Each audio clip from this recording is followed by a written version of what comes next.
Revelation 2537.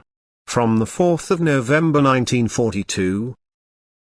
God's goodness and love endure forever. People cannot measure God's great love.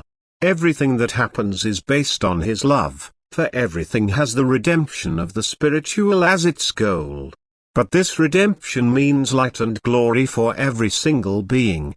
God's love and kindness applies to every creature, and therefore He also wants every creature to be blissfully happy one day. He wants it to participate in eternal bliss, and this goal substantiates every happening in the universe.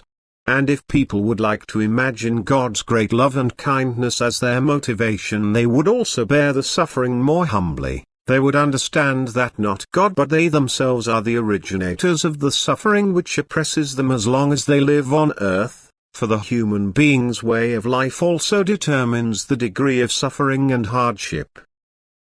Only someone who is convinced of God's love patiently and humbly accepts all suffering and trials from His hands. And as soon as a person lives in love, God's love is also comprehensible to him. God's goodness lasts forever.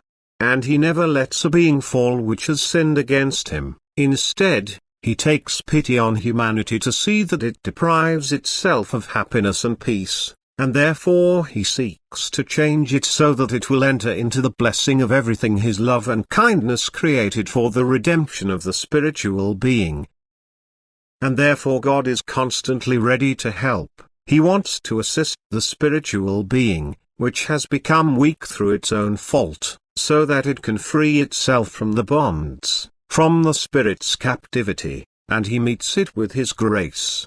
And this grace will never ever run out, because His kindness and love will never ever come to an end, and even if eternities pass by, He will not leave any of His creations to themselves but will always and forever be concerned that they find their way into the Father's house and return to the eternal love from which they originated.